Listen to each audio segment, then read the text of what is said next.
आज की वीडियो में हम लेक्चर नंबर 42 करेंगे मैथ 101 का, जिसका टॉपिक है इनफाइनाइट सीरीज़। पिछले लेक्चर में आपने सीरीज़ के बारे में थोड़ा बहुत पढ़ा था कि सीरीज़ इंक्रीजिंग कब होती है, डिक्रीजिंग कब होती है। उसके अलावा हमने उसकी मोनोटोनिसिटी को डिस्कस किया था। अब यहाँ पे हमने ना इनफाइनाइट सीरीज़ को पढ़ना है कि ऐसी सीरीज़ जो कहीं भी स्टॉप नहीं होती, जिसकी हमें लास्ट जो टर्म है उसका पता नहीं होता कि ये कहाँ पर एंड हो रही है। तो infinite series is an expansion that can be written in the form. एक ऐसी एक्सपेंशन है या ऐसा एक सीरीज़ जो इनफाइनाइट होती है उसको हम इस फॉर्म में लिख सकते हैं। देखें, आपके पास एक सीरीज़ है जिसमें यू के है। अब यहाँ पे के जो है वो जनरल टर्म के लिए यूज़ हो रहा है, तो के की वैल्यू 1 से इन्फिनिटी तक जा रही है, तो इस के की जगह एक दफ़ा 1 पुट कर दें, u1 प्लस इस के की जगह 2 पुट कर दें, u2, और ये u3 u4 आगे चलता जाएगा और बीच में एक टर्म के भी आएगी u के, और इस तरह से आगे वो कंटिन्यू रहती है, यानी उसकी लास्ट टर्म हमें नहीं पता होती। और ये जो u1 u2 u3 हैं, ये सारे इन्हें हम क्या कहते हैं, टर्म्स ऑफ द सीरीज़। ये हमने पिछले लेक्चर के अंदर भी देखा था कि जो एलिमेंट्स इसके अंदर आ रहे होते हैं सीरीज़ के अंदर, उन्हें हम उनकी टर्म्स कहते हैं। अब यहाँ पे कहा जा रहा है कि to add infinitely many terms the is impossible, कि बहुत सारी जब इनफाइनाइटली टर्म्स आ जाती हैं ना तो उनको ऐड करना इम्पॉसिबल है। आपके पास 10 टर्म्स हैं, आप उनको ऐड कर सकते हैं, 20 हैं उनको ऐड कर सकते हैं, 100 हैं उनको ऐड कर सकते हैं, लेकिन जब इतनी ज़्यादा हो जाए कि आप उन्हें काउंट ही ना कर सकें टर्म्स को, तो फिर आप उनको ऐड नहीं कर सकते। जब आपको पता ही नहीं है कि वो हैं कितनी, तो फिर तो आप उनको ऐड नहीं कर सकते ना। तो यहाँ पे हम एक जो है वो अप्रॉक्सीमेशन के लिए एक चीज़ यूज़ करते हैं, जो आगे उन्होंने आपको यहाँ पे बता दी है एग्जाम्पल के अंदर। So we use formula by using limits, कि आप लिमिट्स वगैरह यूज़ करते हैं, लेकिन उससे पहले थोड़ा सा यहाँ पे हमें एक जो है वो चीज़ बताई गई है कि आपके पास अगर इस तरह की सीरीज़ आ रही है, 0. एक नंबर है 0.333 और ये कॉन्टीन्यू है, कि यानी इसके अंदर 3 आते जा रहे हैं, हमें नहीं पता ये कहाँ जाके स्टॉप होने वाला है। तो आप इसको क्या करें, छोटे पार्ट्स के अंदर डिवाइड कर लें, 0.3 अलग कर लें और 0.03 अलग कर लें, फिर दो ज़ीरो आगे लगा दें, यानी 0.003, और फिर ये 3 हटा देंगे तो 0.0003। इसी तरह से ये आगे चलती जाएंगी। यहाँ पे हमने कोई ज़ीरो नहीं लगाया पॉइंट के बाद, यहाँ पे 1 ज़ीरो लगाया, यहाँ पे 2 3, इसी तरह से 4 5, और ये वैल्यूज़ आगे चलती जाएंगी। तो इस तरह की वैल्यूज़ को अब देखें, अगर हम पॉइंट्स ख़त्म कर दें इनका, तो इसका पॉइंट ख़त्म करेंगे तो क्या रूल होता है पॉइंट ख़त्म करने का। पॉइंट ख़त्म करते हैं, उसके नीचे 1 आता है, तो ये 3/10 आ जाएगा। पॉइंट ख़त्म करेंगे, उसके नीचे 1 आएगा, और पॉइंट के बाद 2 नंबर्स हैं तो 2 ज़ीरो आएंगे, 100 आ जाएगा। इसका पॉइंट ख़त्म करेंगे तो यहाँ पॉइंट के नीचे 1, और पॉइंट के बाद क्योंकि 3 वैल्यूज़ आ रही हैं तो 1000, तो 1000 को हम 10 पावर 3 लिख सकते हैं, 100 को हम 10 पावर 2 लिख सकते हैं, और 10,000 जो होगा उसको हम 10 पावर 4 लिख सकते हैं। इसी तरह से आगे सीक्वेंस चलती जाएगी, 10 पावर 5 10 पावर 6 नीचे आता जाएगा। ऊपर सब में क्या आ रहा है, 3 आ रहा है।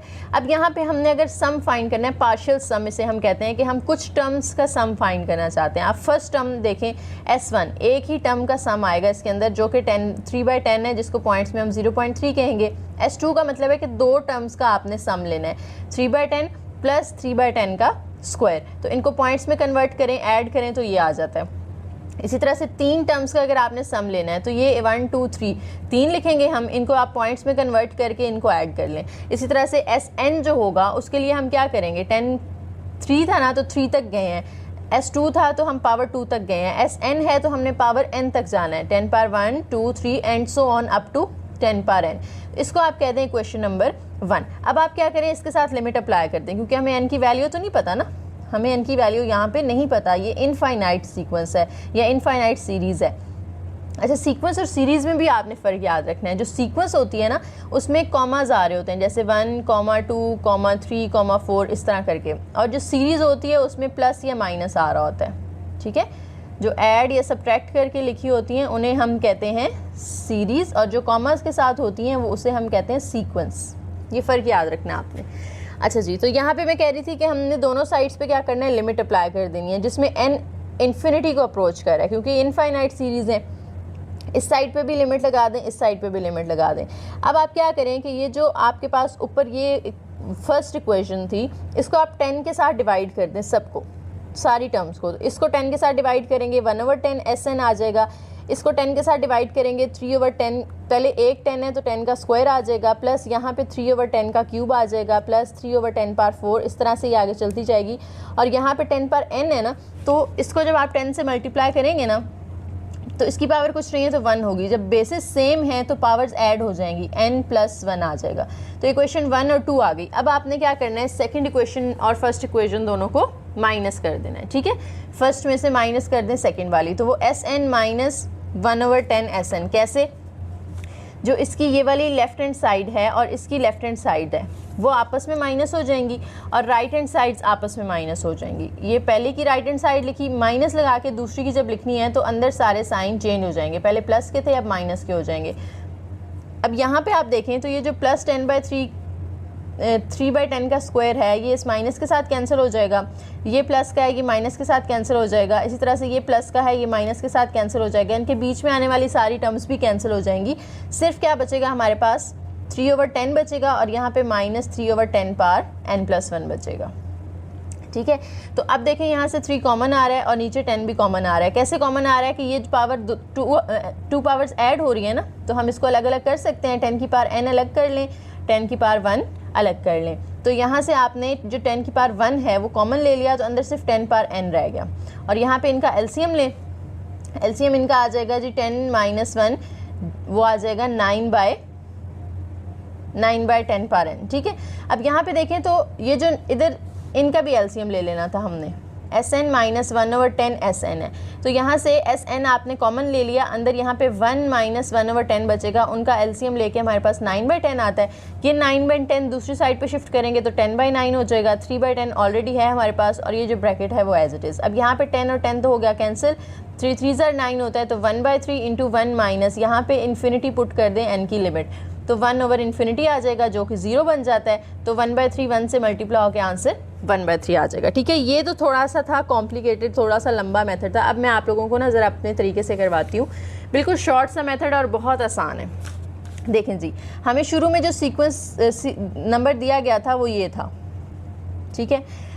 आपने इसको मतलब एक नंबर लेकर आना है, एक रैशनल नंबर में कन्वर्ट करना है 1/3 में, यानी फ्रैक्शन में कन्वर्ट करना है।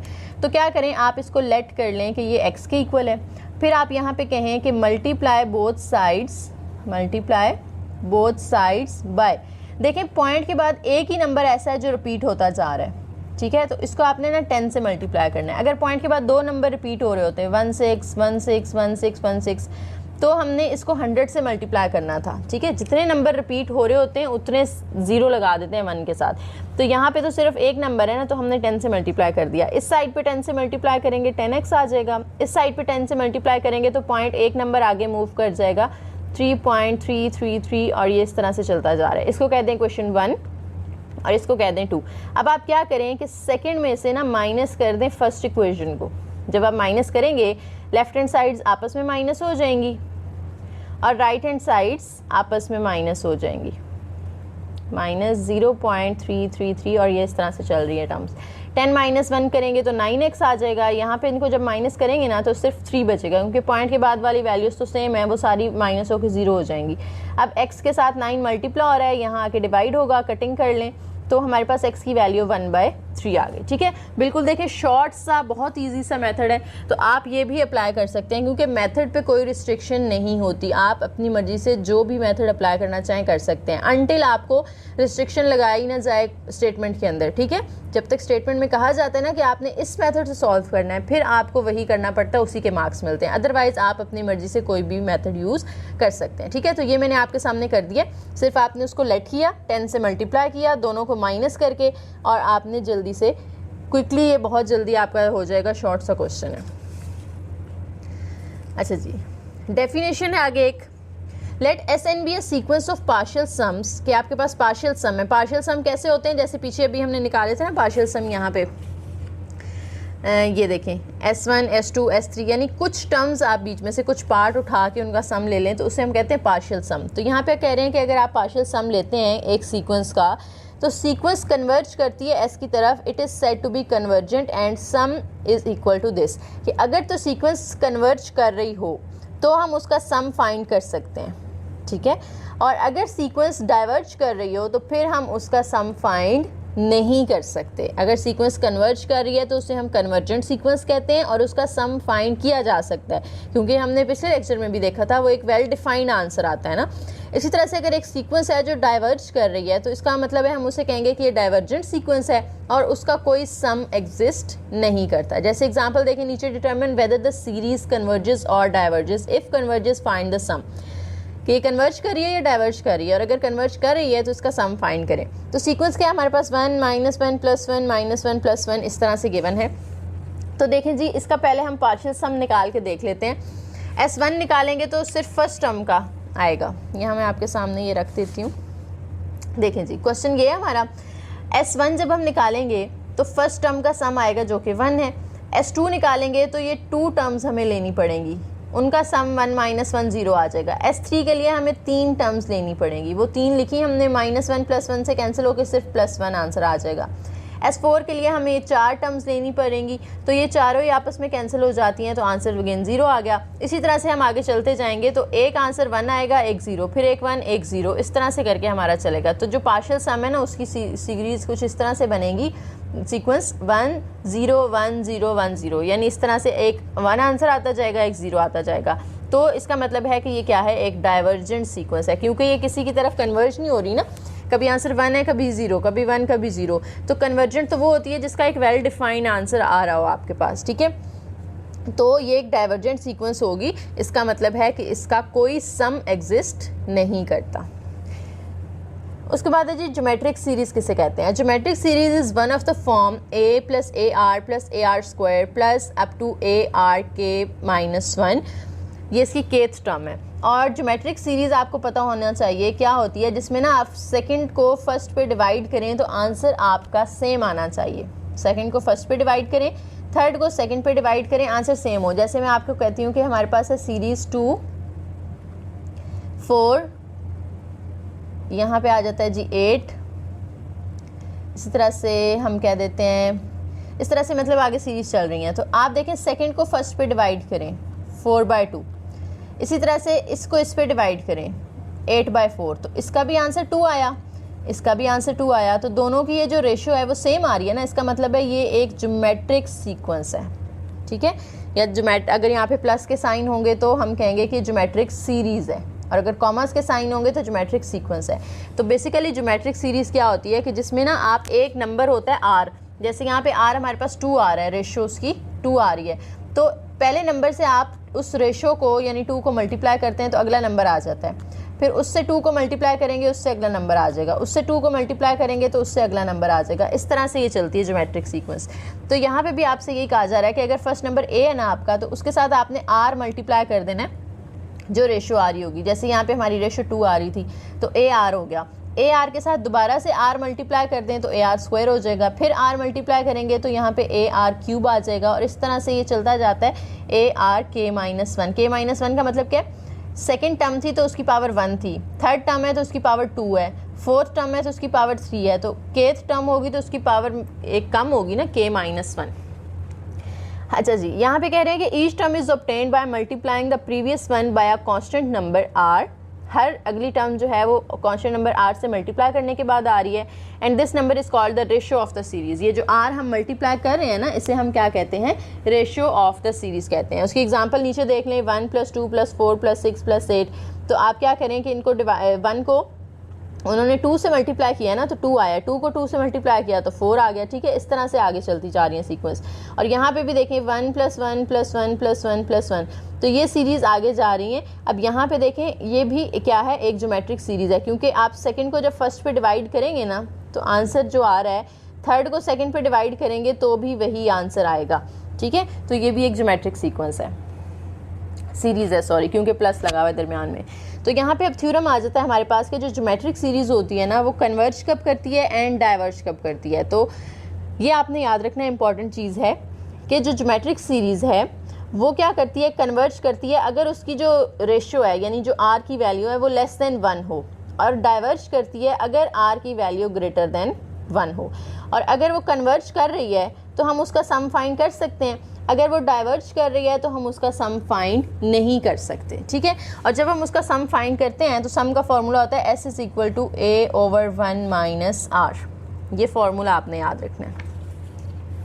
एग्जाम्पल करते हैं। एग्जाम्पल में आपको एक सीरीज़ दी हुई है, कहा है कि ये ज्योमेट्रिक सीरीज़ है, सम ऑफ इट, इसका सम फाइंड करें अगर ये कन्वर्ज करती है। तो पहले तो हमें फाइंड करना पड़ेगा ना कि क्या ये कन्वर्ज करती है या डाइवर्ज करती है। अगर तो ये डाइवर्ज करती है तो हम इसका सम फाइंड नहीं कर सकते, तो हम देखते हैं कि ये कन्वर्ज करती है या नहीं करती। तो कैसे पता चलता है, हमने r की वैल्यू निकालनी है ना, तो आर की वैल्यू कैसे आती है, सेकंड टर्म को फर्स्ट पे आपने डिवाइड कर देना है, यानी सेकंड टर्म जो है 5/4 डिवाइड करना है आपने उसको किसके साथ, 5 के साथ। इस तरह से ओवर 5 भी लिख सकते हैं, इस तरह से भी लिख सकते हैं, ठीक है। तो मैंने आसानी के लिए सामने लिख दिया डिवाइडेड बाय 5। डिवाइड को जब आप मल्टीप्लाई में चेंज करेंगे तो 5 के नीचे कुछ नहीं है, 1 होगा, वो 1/5 बन जाएगा। 5 कट होके 1/4 आता है, तो हमारे पास आंसर आ गया 0.25, यानी आर की वैल्यू हमारे पास क्या आई, 0.25। और 0.25 क्योंकि 1 से छोटा होता है, तो अभी हमने पीछे पढ़ा था कि अगर आर की वैल्यू लेस देन 1 हो, अगर आर की वैल्यू लेस देन 1 हो तो सीरीज कन्वर्ज करती है, और डाइवर्ज कब करती है, अगर ग्रेटर देन 1 हो या 1 के इक्वल आ जाए।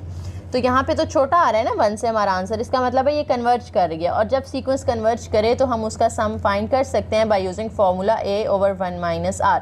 तो a फर्स्ट टर्म होती है, फर्स्ट टर्म यहाँ पे हमारे पास 5 है, a की जगह 5 आ जाएगा, ओवर नीचे 1 माइनस इस r की जगह, ये r की जो वैल्यू हमने यहाँ पे निकाली थी ना 1/4, वो पुट करेंगे। पॉइंट्स में सिर्फ हमने उसे इसलिए कन्वर्ट किया था ताकि हमें पता चले कि वो 1 से छोटी है या बड़ी है। पुट आपने यही वाली वैल्यू करनी है। तो 1/4 इनका नीचे एलसीएम ले लें, 4 - 1/4, ये 4 यहाँ डिवाइड हो रहा है, ऊपर जाके 5 के साथ मल्टीप्लाई हो जाएगा, 5 4 = 20, नीचे 4 - 1 जो है वो क्या आ जाएगा 3। तो ये हमने इसका सम फाइंड कर लिया। ये तो थी ज्योमेट्रिक सीरीज़। इसी तरह से अगर आपके पास आ जाती है हार्मोनिक सीरीज़, और हार्मोनिक सीरीज़ किस टाइप की होती है, 1/k फॉर्म, यानी 1 है, k की जगह 1/2 पुट कर दें, k की जगह 3 पुट कर दें, k की जगह 4 पुट कर दें, तो यानी जिसमें ओवर के नीचे 1 2 3 या k की कोई भी वैल्यू आ रही है उसे हम कहते हैं हार्मोनिक सीरीज़। और हार्मोनिक सीरीज़ जो है वो कन्वर्ज कब करती है, ये जो आपके सामने लिखी हुई है सीरीज़, ये कन्वर्ज कर रही है because every next term is smaller than previous but actually it diverge. यानी देखने में तो हमें लग रहा है कि ये क्या कर रही है, कन्वर्ज कर रही है, लेकिन एक्चुअली ये डाइवर्ज करती है, ठीक है। तो इसलिए यहाँ पे आपको ना डाइवर्जेंस का आगे कोई एक टेस्ट दिया गया है, ताकि आपको देखने से जो पता चलता है वो हमेशा ठीक नहीं होता, तो आप उसको प्रूफ करते हैं बाय यूजिंग फार्मूला या कोई टेस्ट अप्लाई करते हैं, फिर आप बताते हैं प्रूफ के साथ कि ये सीरीज़ कन्वर्ज करेगी या डाइवर्ज करेगी। तो देखें यहाँ पे पहला जो टेस्ट है ना हमारे पास, डाइवर्जेंस टेस्ट, इसके अंदर क्या है कि अगर जो लिमिट है वो आप पुट करें उसके अंदर, जैसे यहाँ पे आपको लिमिट दी हुई है ना इन्फिनिटी, वो अगर आप इसके अंदर पुट करते हैं और आपका आंसर 0 नहीं आता, तो इसका मतलब है सीरीज़ डाइवर्ज कर रही है। अगर आपका आंसर 0 आ जाता है तो इसका मतलब है या तो वो कन्वर्ज कर रही होगी या डाइवर्ज कर रही होगी, यानी हम यहाँ से कोई प्रॉपर कंक्लूजन नहीं निकाल पाए, हमें कोई और टेस्ट जो है वो अप्लाई करना पड़ेगा, ठीक है। तो ये डाइवर्जेंस टेस्ट है बस, यानी ये सिर्फ डाइवर्जेंस के बारे में इंफॉर्मेशन देता है हमें कि अगर आंसर 0 नहीं आता तो सीरीज़ डाइवर्ज करेगी, ये तो कन्फर्म हो गई बात। लेकिन अगर 0 आ जाता है तो फिर हो सकता है वो कन्वर्ज करे, हो सकता है वो डाइवर्ज करे, फिर ये टेस्ट एप्लीकेबल नहीं है, ये हमें कोई जो है वो रिजल्ट नहीं प्रोवाइड कर रहा, फिर हमें कोई और टेस्ट अप्लाई करना पड़ेगा। और इस थ्योरम से हमें ये भी पता चला कि जब सीरीज़ कन्वर्ज करती है तो आंसर 0 आता है, ठीक है, और जब डाइवर्ज करती है तो 0 भी आ सकता है और 0 के अलावा कुछ और भी आ सकता है। एग्जांपल देखें, सिग्मा k/k+1, अब लिमिट जो है वो इन्फिनिटी है, ठीक है। तो अगर हम डायरेक्ट इन्फिनिटी पुट करेंगे तो आंसर तो अनडिफाइन हो जाएगा ना, तो हम क्या करते हैं यहाँ पे इसके साथ सिग्मा को कन्वर्ट कर देते हैं लिमिट के अंदर, जिसमें k की वैल्यू अप्रोच करी है इन्फिनिटी को, और ये जो k है, जैसे पीछे हमने एग्जांपल की थी ना कि ऊपर नीचे हम n के साथ डिवाइड कर रहे थे, यहाँ पे k है तो ऊपर नीचे आपने k के साथ डिवाइड कर देना है। यहाँ k के साथ डिवाइड करेंगे तो k/k आ जाएगा, और नीचे इधर k+1 को जब k के साथ डिवाइड करेंगे तो वो दोनों अलग अलग हो जाएंगे, यानी इसको k के साथ अलग से डिवाइड कर दें, 1 को अलग से डिवाइड कर दें। अब यहाँ पे देखें तो k और k कट हो जाता है, ऊपर 1 बचता है, यहाँ पे कटिंग होने के बाद 1 + 1/k बचता है, ऊपर तो 1 एज इट इज़। अब इस k की जगह ये वाली लिमिट पुट कर दें इन्फिनिटी, 1/∞ 0 होगा, तो आंसर हमारा क्या आ जाता है 1। और ये क्योंकि इक्वल टू 0 नहीं आया, तो आंसर अगर इक्वल टू 0 ना हो तो सीरीज़ क्या करती है, डाइवर्ज करती है। नेक्स्ट थ्योरम है हमारे पास, अगर आपके पास दो सीरीज़ हैं जो कि कन्वर्जेंट हैं, यानी एक UK की फॉर्म में एक VK की फॉर्म में, तो अगर वो दोनों ऐड हो रही हैं ना तो हम उनके साथ दोनों के साथ सिग्मा अलग अलग कर सकते हैं। इसी तरह से अगर वो दोनों माइनस हो रही हैं तो भी हम उन दोनों के साथ सिग्मा अलग अलग कर सकते हैं। तो ये एक नॉर्मल सी जनरल सी बात थी जो आप लोग पहले डेरिवेटिव्स और इंटीग्रेशन में भी पढ़ चुके हैं। इस तरह से आपसे कहा जा रहा है कि अगर आपके पास C है एक कांस्टेंट जो कि इस लिमिट के अंदर आ रहा है सिग्मा के अंदर, तो आप C बाहर निकाल लेते हैं और सिग्मा किस पे अप्लाई होता है, सिर्फ UK पे अप्लाई होता है। और यहाँ पे एक और बात आपने याद रखनी है कि अगर UK वाली टर्म जो है वो कन्वर्ज कर रही है तो जो CUK वाली होगी ना, यानी अगर कांस्टेंट अंदर है वो भी कन्वर्ज करेगी, अगर ये डाइवर्ज कर रही है तो ये वाली भी डाइवर्ज करेगी, यानी जो कांस्टेंट है ना वो उस सीरीज़ पे कोई इफेक्ट नहीं डालता। अगर वो कन्वर्जेंट है तो सी साथ में लगाएं ना लगाएं वो कन्वर्जेंट ही रहेगी, ठीक है। और अगर वो डाइवर्ज कर रही है तो उसके साथ हम कोई कांस्टेंट लगाएं या ना लगाएं वो डाइवर्ज ही करेगी, कोई फ़र्क नहीं पड़ता उसको। उसके बाद लास्ट सी पॉइंट है यहाँ पे हमारे पास, कन्वर्जेंस और divergence is unaffected by deleting a finite number of terms from a series. कि अगर आपके पास एक सीरीज़ है, आप उसमें से ना कुछ टर्म्स डिलीट कर देते हैं, यानी आपको उसको सॉल्व करने में थोड़ा मसला हो रहा था तो आपने क्या किया कि उसकी जो कुछ टर्म्स थी ना वो आपने डिलीट कर दी बीच में से, लेकिन वो ज़्यादा नहीं होनी चाहिए। फाइनाइट का मतलब ये है कि थोड़ी सी होनी चाहिए। तो क्या होता है कि आपके पास देखें यू के जो था वो u1 u2 u3 up to so on आगे चलता जा रहा है, लेकिन आप क्या करते हैं इसमें ना शुरू वाली कुछ टर्म्स जो है वो डिलीट कर देते हैं स्टार्ट से। तो आगे हमें यहाँ नहीं पता कौन सी टर्म है तो हमने उसको k कह दिया, उससे अगली जो होगी वो k+1 होगी, उससे अगली जो होगी वो k+2 होगी। इस तरह से वो सीक्वेंस आगे चलती जा रही है। तो जो अगर इसकी टेंडेंसी थी ना, यानी अगर ये कन्वर्जेंट थी तो ये भी कन्वर्जेंट होगी, अगर ये डाइवर्जेंट थी तो ये भी डाइवर्जेंट होगी। डिलीट करने से कोई फ़र्क नहीं पड़ता। पहले आपने इसका पूरा पार्ट लिया हुआ था, यहाँ पे आपने इसका स्टार्ट वाला पार्ट डिलीट कर दिया और आपने सेकंड उसका कुछ पार्ट ले लिया। एग्जाम्पल देखें, find sum of the series sigma 3/4 power k minus 2/5 power k minus 1। तो यहाँ पे देखें आप ना सिग्मा दोनों के साथ अलग अलग कर लेंगे। अभी हमने पीछे प्रॉपर्टी पढ़ी है ना कि आप क्या करते हैं, दोनों के साथ सिग्मा अलग अलग कर लेते हैं। अब हमने चेक करना है कि ये कन्वर्जेंट है या नहीं है, यानी ये कन्वर्ज कर रही है या नहीं कर रही। तो ये जो पहली वाली है ना उसको पहले अलग से देख लेते हैं, दूसरी को अलग से देख लेंगे। तो पहली देखें यहाँ पे हमारे पास इसकी कन्वर्जेंस चेक करने के लिए हमें क्या करना पड़ेगा, ये जो 4 है ना इस पर लिमिट अप्लाई कर दें। 4 पार k है तो k की वैल्यू 1 पुट कर दें, यहाँ पे 1 आ जाएगा। इसकी वैल्यू 2 पुट करें, यहाँ 2 आ जाएगा। इसकी वैल्यू 3 पुट करेंगे, 3 आ जाएगा। और ये इस तरह से चलती जा रही है। अब हम इनकी ले लेते हैं कॉमन रेशो। तो रेशो कैसे लेते हैं, सेकेंड टर्म को आपने फर्स्ट टर्म पे डिवाइड कर देना है। तो सेकेंड टर्म हमारे पास 3/4 का स्क्वायर है, उसको आपने डिवाइड कर देना है फर्स्ट टर्म के साथ, यानी 3/4 के साथ। डिवाइड को जब आप मल्टीप्लाई में चेंज करते हैं तो इसका रेसिप्रोकल आ जाता है, 3/4 कन्वर्ट हो जाएगा 4/3 के अंदर। यहाँ से 3 कैंसिल हो गया, 4 भी 1 के साथ कैंसिल हो जाएगा, तो 1/4 बचा, जो कि क्या है लेस देन 1 है। तो लेस देन 1 हो अगर तो हम कहते हैं कि वो कन्वर्ज कर रही है। इसी तरह से अब दूसरे पार्ट को देख लेते हैं। जो दूसरा पार्ट था हमारा उसमें देखें k की वैल्यू यहाँ पे 1 पुट करेंगे, 1 - 1 5 पार 0 हो जाएगा। फिर k की वैल्यू 2 पुट करें तो 2 - 1 1 आ जाएगा, 3 - 1 2 आ जाएगा और 4 - 1 3 आ जाएगा। इस तरह से चलती जाएंगी और ऊपर 2 था तो वो सबके साथ 2 वैसे ही रहेगा। अब इनकी भी कॉमन रेशो ले लेते हैं। सेकंड टर्म को आपने फर्स्ट पे डिवाइड करना है। सेकंड है 2/5, डिवाइड करना है उसको आपने फर्स्ट पे। तो 5 पार 0 है, किसी भी नंबर की जब पावर 0 होती है ना तो आंसर 1 आता है। तो नीचे 1 लिखने की ज़रूरत नहीं है हमें। डिवाइड को मल्टीप्लाई में चेंज करेंगे तो 1/2 हो जाएगा, ठीक है। इस तरह से है ना 2/1, उसको आप रेसिप्रोकल लेंगे तो 1/2 आ जाएगा। अब 2 और 2 कैंसिल हो गया, 1/5 आंसर आया। ये भी क्या है 1 से छोटा आ रहा है, तो इसका मतलब है कि ये भी कन्वर्ज कर रहे हैं, ठीक है। तो अगर ये दोनों कन्वर्ज कर रही हैं तो ये एज अ होल पूरी जो सीरीज़ है ये भी क्या करेगी, कन्वर्ज ही करेगी। उसके बाद यहाँ पे इकट्ठा करके हमने उनको सॉल्व कर लिया, ठीक है। दोनों कन्वर्ज कर रही है ना, इसका मतलब है हम उनका सम फाइंड कर सकते हैं। तो अगर दोनों कन्वर्ज कर रही हों तो हम उनका सम किस तरह से फाइंड करेंगे, हमने फॉर्मूला देखा था। क्या फार्मूला होता है, a/1 - r, ये सम का फार्मूला होता है। तो फर्स्ट वाली पे आपने अलग से सम का फार्मूला लगा देना है।